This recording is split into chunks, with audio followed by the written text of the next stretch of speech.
चाणक्य नीति अध्याय 1 श्लोक 9। श्रोत्रियो धनिकः राजा नदी वैद्यस्तु पंचमः पंच यत्र न विद्यन्ते न तत्र दिवसं वसेत। वेद पाठी ब्राह्मण, धनिक धनवान लोग, राजा, नदी और वैद्य, ये 5 जिस स्थान पर न हो वहां दिन में निवास नहीं करना चाहिए। यदि यात्रा में रात्रि हो गई तो भले बाध्य होकर रुकना पड़े, परंतु सूर्योदय के समय ही किसी ऐसे स्थान पर चले जाना चाहिए जहां ये 5 हों। जिस स्थान पर वेद पाठी ब्राह्मण न हो वहां लौकिक पारलौकिक उत्कर्ष भले दिख रहा हो, विकास, प्रसन्नता आदि दिख रही हो, तब भी ऐसा स्थान नरक और नारकीय प्राणियों का समूह ही समझना चाहिए। भारत के भी महानगरों को इसी कोटि में रखना चाहिए। अब तो गांवों को भी इसी प्रकार से बनाया जा रहा है, गांवों की संरचना भी ऐसी की जा रही है, परंतु महानगरों में विशेषकर वेद पाठी ब्राह्मण आपको नहीं मिलेंगे। जिस स्थान पर धनिक न हो, संकेत होता है कि यहाँ समृद्धि नहीं है, वहां भी नहीं रुकना चाहिए।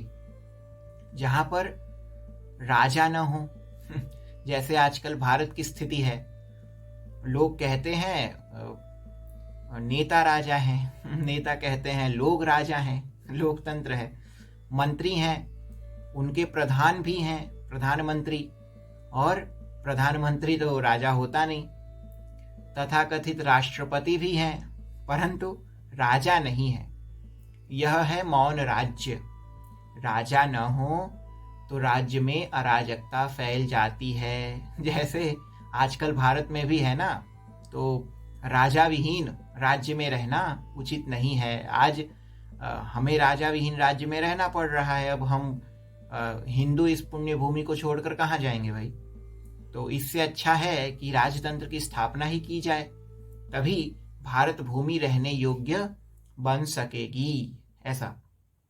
और नदियां, जो हमारे यहाँ नदियां हैं, उनका भी हमारी संस्कृति में विशेष महत्व है, क्योंकि हमारी पवित्र जलधाराएं हमें शुद्धि और समृद्धि प्रदान करती हैं।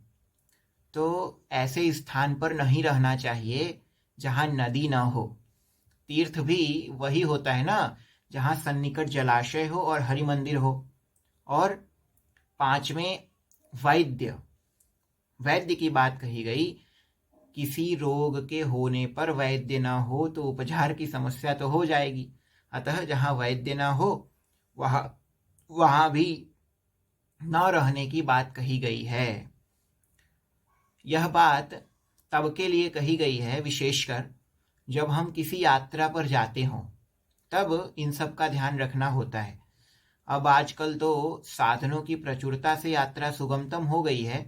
पहले लोग पैदल दूर देश की यात्रा करते थे, तब इन सब का ध्यान रखना तो बहुत आवश्यक होता था।